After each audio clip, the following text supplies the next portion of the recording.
Preparations are underway now for Hamas to return Israeli hostages. Israel is preparing to release 2,000 Palestinian prisoners and detainees as part of that exchange. The deadline officially expires at noon local time tomorrow. That's 5 a.m. Eastern. We are expecting it to happen, though.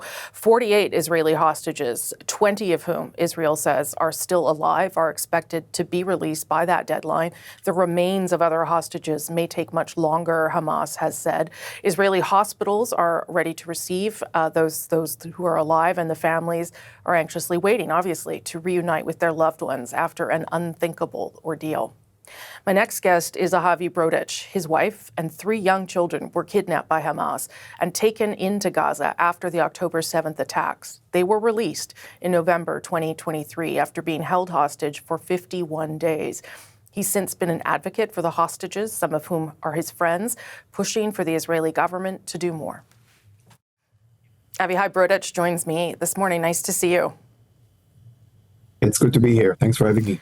How are you feeling? You personally lived through months of not knowing about your wife and children and whether they would come home, and they did come home. How are you feeling watching this unfold in the coming hours? Well, we've been waiting for this for so long, over 2 years. We're thrilled. I think the whole country is thrilled. Wherever you go, you can feel it. You can feel it in the air. I work in a hospital. I'm a nurse. So actually, we're supposed to get some of the hostages to our hospital, to Schneider Hospital in Petah Tikva. So everybody's thrilled all around me wherever I go. And, people are always talking to me and asking me how I'm feeling about this. People around me know who I am, what I've been through, and what my family's been through. And I have to say, ever since Trump began his role in this, we were all very optimistic. And, tomorrow we're going to get it. We're going to see the fruits of everything that he's done. You, as you say, you've become known not just for your family story, but you've also become very outspoken about the Israeli government's actions and response, and you kept the pressure, or tried to keep the pressure on the government to get to this point. Tell me where you think there was a failure, I guess, by the Israeli government, and that meant that you had to wait this long. I think they never got their priorities straight. I'm sad to say this. I think the most important thing from the first day was to get the hostages back. We've lost some lives because of all this time that has passed. We know of at least 42 hostages that were taken alive, and that some of them returned dead and in coffins, and some of them are still there. We're waiting for their return, but we know that they were taken alive and they died or were killed in Gaza while in captivity. And it's a horrible thing to know, and this is what these 2 years have cost us. And do you think, you mentioned President Trump there, is that what you think made the difference, or where do you think the difference came from?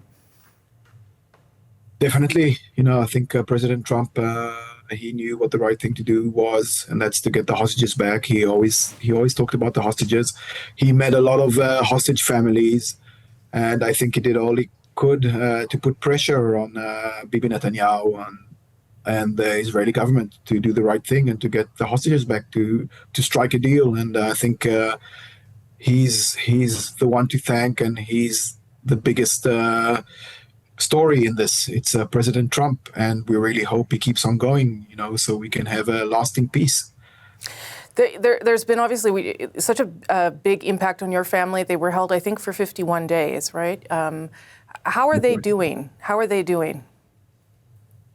Well, we're in Shfaim. That's we've been here, almost ever since they got back. We were moved a little bit into different homes, but then we settled over here. It's a kibbutz in the center of Israel. Obviously, Kfar Aza is where, the Hamas came and massacred us. That's in the more south. So we have a new life here. They have a new school and new friends, and I have a new job. And,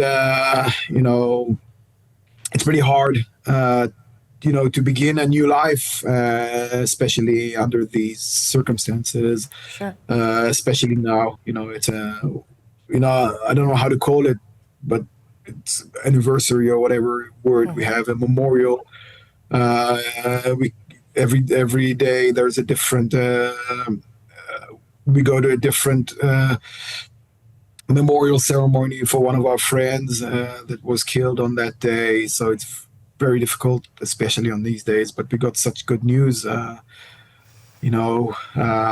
we have to say we're thrilled, and everybody's thrilled. My whole family, are waiting for Gali and Zivi from Kfar Aza, who have been there being held hostages for over 2 years, and they're going to come back tomorrow. So we have to say, even though we've been lived through this horror, I hope it's going to be the beginning of the end of this tomorrow.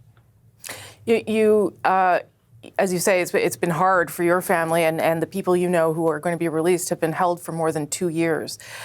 Given you're a nurse, you've been working on this issue. How concerned are you for their release, and how difficult that might be for them to get back to some sort of normal life? I know it's going to be very difficult, but I know that everybody's going to give them everything that they need. Everybody in Israel is so thrilled.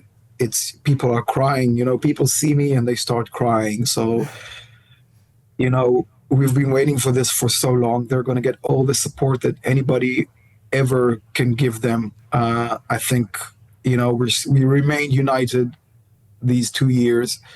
And we're going to be even more united when they come back. Everybody is just going to give them everything they need. It's going to be really hard. We don't know what situation they're going to come back. We know they were starved. We know they were abused. We know in horrible ways. But, they survived. Those that survived are going to get everything they can. And we know, it's going to be it's going to take time to heal, but we're going to heal. We're going to heal as a nation. And we need those hostages back to start healing as a nation. So it's a great, great thing. Avihai Brodutch, thank you so much for speaking with me this morning. I appreciate it. Great. Thanks for having me.